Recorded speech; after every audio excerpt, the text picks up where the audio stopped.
How does that relate to a client? What can we do to treat our client, singular, our client, in such a way that they develop this confidence that the money is going to be on the table, that the break is going to work, that the person, being me, is going to do what he said he is going to do. And we do that by showing the client how much we care. People don't care how much, they don't care until they know how much. Did I say that right? People don't care how much you know until they know how much you care. I want to make sure I said that. People don't care how much you know until they know how much you care. And we've got to show the client how much we care. How you can be the greatest salesperson on the planet. Welcome to the Rethink Sales Show. My name is Derek Kelly. I am joined by Jim Shorkey. And Jim, Thank you for joining me.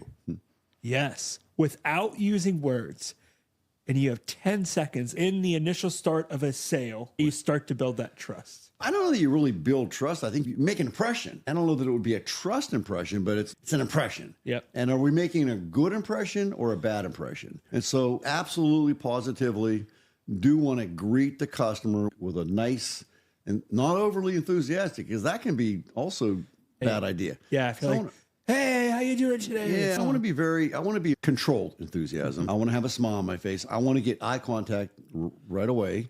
I want to, if we're going to shake hands, some people don't want to shake hands. It'll be pretty obvious if they hand me if they put their hand out, I'm going to shake hands. But they may not want that. And I would be respectful. Yeah. I want to try to emulate their body language as well. So we need to be respectful of that. I'm old school. I'm a handshaker. We shake hands. Yes, we do. But I think that I would wait for them to put their hand out. That's right. And if I do decide to put my hand out and they just turn me down by not putting their hand out, then I'm just going to put my hand down on the side and not worry about it. Yep. It's okay. What is a handshake? Yeah. It's really meaningless. They're not rejecting you. No, it's meaningless. It just doesn't matter. It's not the point. We're here to sell a car, not shake hands. Shaking hands is just part of what we do at the Jim Shorkey Family Auto Group, but it may not be appropriate to this particular client. So I wonder if by doing it the right way, I'm respecting the client. Yeah. I really do want to write their name down, not because I'm running some kind of a detective agency. I just don't want to forget their name. And I do tend to forget people's names. And I really try not to do that, but I tend to do it, especially since I had the stroke. It seems like I have a harder time remembering names. You give me your name, I forget it right away. I had to work to remember Marshall. I did. And I kept thinking about that. And now I have it. I have Marshall. But up front, I really didn't. But I did focus enough that I did remember Marshall's name. That's a little tricky name to remember when you think about it. It's it's an unusual name. You don't hear that name as often. I have friends over the years by the name of Marshall, but they were, mostly it's Joe and John and just different things like that. Anyways, so I want to write their name down so that I can remember their name. And I think that's and then refer to their name. I think that's respectful. Yes. But it also might be a Mr. Kelly.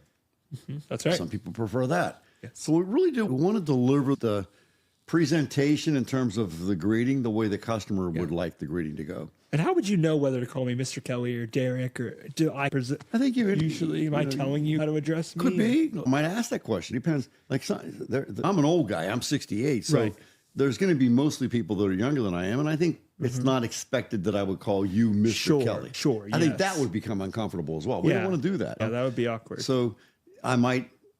Yeah, I'm a little rusty, been out of the car business since 2016, so I'm a little rusty. But I might say to you at this juncture, I might say, how would you like me to address you? Would you like me to call you Mr. Kelly or Derek? Again, doesn't that show respect? So I might do that. Yep. I have to figure that out. It's a different world today. I don't mean different in... People are more casual. There's different things today that are out there that I need to be more aware of, and I'm not aware of because again. Now then you look at 2016, I got out of the car business in 2016, so that's 9 years ago. But in the meantime, I was in the office, so I was talking to people mostly on the phone. I did meet people occasionally, but really that wasn't the big part of my job. Big part of my job was running the business. Yeah. So I would meet customers, but it wasn't the normal thing. Other people did that part for me. I'd have to rethink that. I really would rethink you. I'd have to rethink my approach to that scenario. But I can tell you this. We used to say an adage in the automobile business, and it's probably true. I think all of us business people have said this. You never get a second chance to make a good first impression. So no true. matter what, you can say, you can make up for that bad first impression by making a good second impression, but still the first impression was a bad one. So you don't get a second chance to make that good first impression. Once you blow it, you blow it. Doesn't mean we cave, doesn't mean we're done. But at the same time, should we really not make that bad first impression? Exactly. So we want to Yes. be ready to go. Yep. We want to look good. We want to smell good. That's a biggie. We want to be professional. And you'll know, I think when you get up there with a client, if you're paying close enough attention to them, I think you'll know how they want to be approached. Being present. You sense that they're a little back offish percent. You back off as well. I'm talking to you pretty close right now. But if you moved over to that post there, which is twice as far away, I can still talk to you. Yeah. Not like we have to have these rules. Good sense by my body language that Maybe I'm you don't not want as- that. Yeah. I'm here for the client. Yes. So if the client seems to be a little bit back offish, then I'm going to do the same thing. Yep. Not from the perspective of being a wise guy. No. From the point of view of being a respectful guy. Yes. I want to respect the client. And if they want me to do a certain thing that's reasonable, I'm going to do it. Okay? Yes. Does that make sense? Does. Yeah. Yeah. And I think you answered my question of how do you non-verbally build that trust? You're saying you don't exactly build trust, don't but you think- do present yourself in a way that gives off a first impression. Exactly. If I'm coming in, oh, hey, Jim, eating some food, right? My name is Derek Kelly. And also on top, when you think about really think about the word trust, Right. Trust means, in essence, overly simplified, but in essence, I take my wallet, I put it on the table, and I walk out of the room. I trust you and Marshall and Jess that my wallet's going to be there when Right. I get back, Yeah. and there's not going to be any money missing. Sure. But Yes. would I do that just Somebody you just randomly? met? No, I think it's a bad idea. Yeah, It's a definitely a terrible bad idea. idea. Yeah. I got credit cards in there. I got cash in there. Right. Like, that's a bad idea. But I trust you guys. I know you're not going to even touch it, not even look at it. No. I Might trust say, you. hey, Jim, you forgot your wallet. So how do you earn that trust? It's not going to be in 30 seconds. No, Good it's luck over with that. time. It's over time. Yeah, it is. It really is. So it does start there. But I think to say, how do I earn their trust? I think more than anything, it's respect. Yeah. And we talked earlier about my one shirt that I love, blessed, not stressed. When you're feeling stressed, focus on how blessed you are. That's right. Focus on gratitude. And so that's an aside to what you just mentioned, but these kind of things do matter. And it's being full of care. So Exactly. we do this podcast. And every time we did it, I showed up an hour late. That would not be good. I don't trust you. You'd be like, Derek, what's going on? Yeah. We had somebody want to join us on a podcast one time, but every time they were supposed to come, they couldn't come. And it's after And a I, while. you actually, I just- stand corrected. I do trust you. I had a guy that wanted to meet with me. I said, fine, we'll do a porch visit. So we're going to meet in the front porch. Guy shows up an hour late. And I'm like, and he wants my help. I'm like, I'm out. Yep. You have so little respect for me that you can't even show up on time. Yep. Do you have a phone? Yes. Can I see your phone? Yes. You can't call me and say I'm running late. Yeah. You can't shoot me a text. No, I'm out. Yep. I'm not interested in talking. Yep. You can leave now. I'm So not that, talking that to you. builds or Oh, I was that angry. builds trust. Who the heck are you? I'm sitting here on my dime trying to help you out, not charging you anything, sir. Yep. And you can't even have the common courtesy to show up on time. Yep. And by the way, you should be early. If you're on time, you're late. Right. That's a great idea. No phone call, no text, no nothing. And just show up like as if you're freaking King Kong. Yeah. Get back in your car and leave. Go and that's home. basically what Yep. it was. It was a 5-minute conversation. And he's running a nonprofit and he wants my help. I'm out. I'm not helping you. Yep. I'm not going to help you. Yep. There's a lot of people in the world that merit, isn't that your choice of words? Same thing, right? Merit me helping them. Yes. They've earned that. Yes. And I don't have time for you. Yep. You have earned my lack of trust. Yes. And I'm out. And there's other people out there that will fill this gap like right now. I could fill this gap this very minute. I could have somebody sitting here and helping that person, but I didn't because you said you were coming.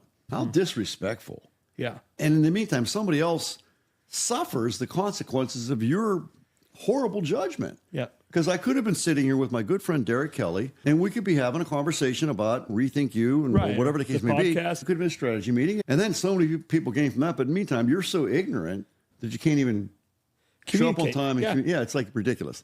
And I'm waiting for this fellow to show up. If he would have called me and said, I'm running 15 minutes late, what would I have done? Made your downtime prime time. I'd have But gone out, instead, walked you're around in a sitting there circle. waiting. I was waiting because really that was a difference. You know, it just, yeah. How do you earn somebody's trust in the first few minutes? You don't. Yeah. It's a step-by-step process. Consistency. But you certainly aren't going to even get started with showing up, excuse my French, half-assed. Yep. If you're going to wear a tie, wear it. If you're going to wear a shirt, button all the buttons. Yep.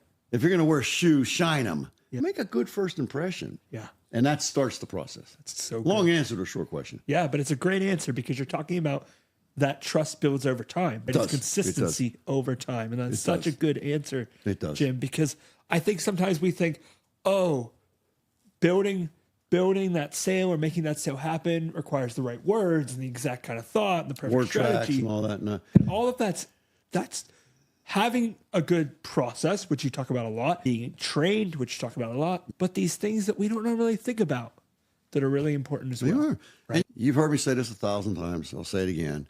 People don't care how much until they know how much you care. Wow. Yeah. And that is a foundational, that's a biblical thing. It truly is. People don't care how much, they don't care. Yep. Until they know in their heart of hearts how much you care. Once they know you really care, now we open the heart to building the trust. Yes. Wow. And when you walk up there, I hate to keep using this word. I'm sorry. I don't want to offend, but when you walk up there half-assed, you're really showing the people how much you don't care. Yeah. You just don't care enough to even polish your shoes in the morning, to brush your teeth properly, to take a good shower, to comb your hair. Come on. To wear a shirt without stains, per se. Yeah. You don't care. And so that's the impression you're making. You just don't care. Yeah. Jim, thank you so much for talking about the value of building trust in the selling relationship and building trust over time. That goes back to the conversation we were having earlier about loyalty. Yeah. There's an amount of time where we want to work with the Jim Shorkey Auto Group because we have seen over time how they've taken care of us. Yeah. And that is valuable. Yeah. And we did a thing. The fellow's name escapes me. Just a wonderful client, very loyal. And we did a why buy here video. Yep. Back to the virtual thing. Yep. This was years ago, and I was still there. And this fellow and his wife, his name escapes me, wonderful man. And he said, so he's talking about the Jim Shorkey Family Auto Group, and that's just it. We're not going anywhere else because we just like the way they treat us here. And we like the fact that I can walk in and talk to Katie or talk to Jim or talk to Jim the Third or whoever. And it just talking this way, it was so genuine and so cool. Yeah. And he said, and I got to ask, there's one thing I want to do. I always wanted to do this. And he reaches over and grabs his wife and kisses her. I saw this video. Yeah, you did. He said, I always wanted to do that. And it was fantastic. Funny. He kissed his wife on TV. Right. Yeah. And I can't think of his name. That's awesome. To a degree, it's disrespectful. But my brain doesn't recall names like it used to. Just a wonderful man. I think he might have passed in the meantime, but geez, Katie, if Katie was here right now, she'd know exactly what I'm talking about. She was there. Awesome. And you saw the video. You pull it up and he'll be there. Yeah. But he kissed his wife on the thing. And it was a why buy here thing. Yep. Why should you buy a car from Jim Shorkey? Let's listen to this client. He's going to tell you why. Yep. That's trust. Yes. He can say, there's only one place to go. Yep. That's right here. And awesome. Here's why. Yes. Wow. Because they talk to me. That builds trust. They recognize me when I come in. Mm-hmm. Bill Fabian is fantastic. Jim III goes out of his way to help me. Don Shule in the cleanup area does a special cleanup on my car every time. And I love that about this place. I love these people. Yeah. Oh, I know what he said. I do know what he said. He said, they make me feel like I'm going to cry. Yeah, I know what you're about to say. One of the family. Yep. Like I'm part of the family. Did he not say that? You had the video. I think he said something like that. He did. They make me, I feel like family here. Yeah. And then he kissed his wife on it. It was great. But that's so. It really spelled it out. That shows that your folks care. We do care. We really do care. You're the Jim Shorkey Family Auto Group. That's the speaking of your family and creating them to be a family, but there's a family element to this. Yeah, and people don't realize that they thought it was Jim Shorkey because I'm Jim Shorkey. Yes. I'm not Jim Shorkey. My dad is Jim Shorkey. Yep. My dad was Jim Shorkey. My dad died. Miss him dearly. Yes. My dad was Jim Shorkey. I by birth am Jim Shorkey Jr., actually James Ronald Shorkey Jr. Yep. And I was always Jim Jr. And so my dad died, and my son is James Ronald Shorkey III. So there's two James Ronald Shorkeys still on the planet. Yep. But it's not Jim Shorkey Jr. Family Honor Group. It's not. So those of you who think it has to do with my ego, no, it's in honor of my father. Wow. And it is the Jim Shorkey Family Auto Group and family. And I said this to my kids years ago. I said, guys and girls, if we can't do Thanksgiving dinner as a family, I'll sell this place. This business is not going to separate this family. Money and possessions and all those things can really mess you up. That's guys, right. We're not going to do this. Yep. We're going to honor the business. We're going to respect the business. We're going to take care of the business, but we're going to treat each other with respect, or I'll get rid of the business. Yep. And I told them that point blank, and I wasn't kidding, and I would have. Yes. But they never crossed me on that one. They never did, and they don't. And if you listen, if you get around them and watch how they interact with each other, I've seen it. They're out of control in terms of respect, and that bleeds over into the clients because the clients really are our family. Yes. We feel that way. Yes. They're part of our family. And we're going to treat them like family. Wow. Jim, thanks for sharing about trust and just the value of trust and how to build it over time. Thank you guys. And thank you, Jim. And we'll see you on the next episode.